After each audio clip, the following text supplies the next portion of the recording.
एक भोजपुरी गाना।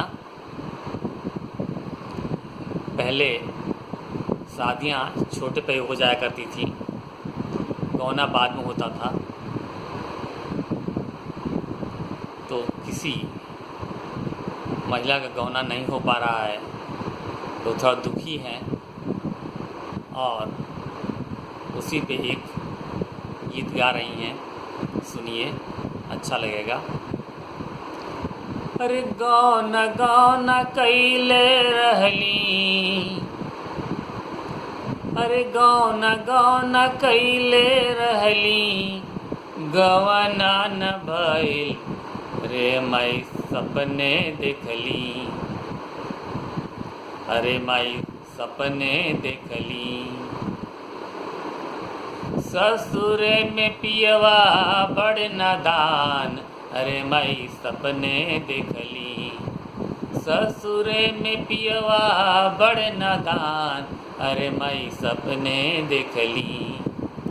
गौना गौना कैले रहली, गौना गौना कैले रहली, गवना न भइल रे माई, गवना न भइल रे माई।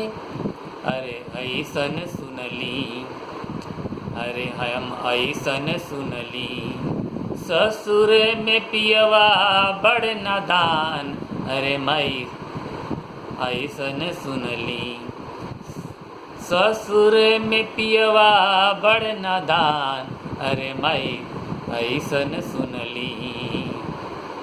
अब क्या कर भाई, अब कुछ उपाय सोचे की पड़ी।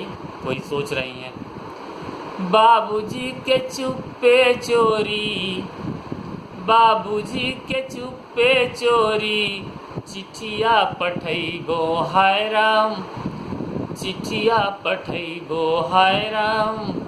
अरे माई नौआ के भेज के, अरे माई नौआ के भेज के, पियवा के लेहिब हम बुलाए, अरे माई नौआ के भेज के, अरे माई नौआ के भेज के, पियवा के लेहिब हम बुलाए, अरे माई नौआ के भेज के।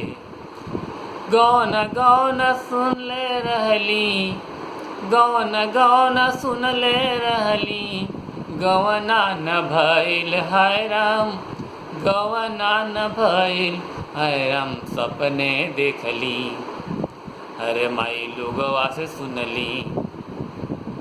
ससुरे में पियवा बड़ नादान, अरे माई सपने देखली।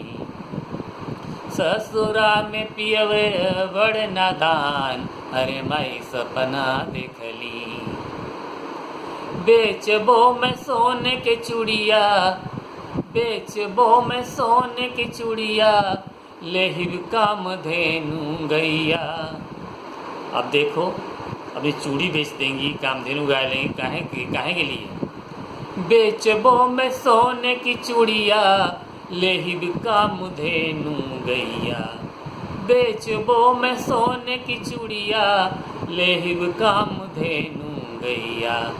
अरे माई दूधवा पिया के, अरे माई दूधवा पिया के, पियवा के करबे हम जवान, अरे माई दूधवा पिया के, पियवा के करबे हम जवान, अरे माई दूधवा पिया के।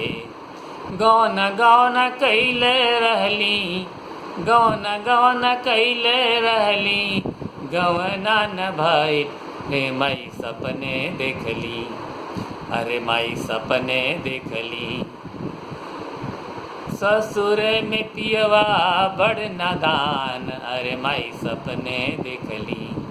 ससुरे में पियवा बड़ नादान, अरे माई सपने देखली। ससुरे में पियवा बड़ नादान, अरे माई सपने देखली। ससुरे में पियवा बड़ नादान, अरे माई सपने देखली। ससुरे में पियवा बड़ नादान, अरे माई सपने देखली।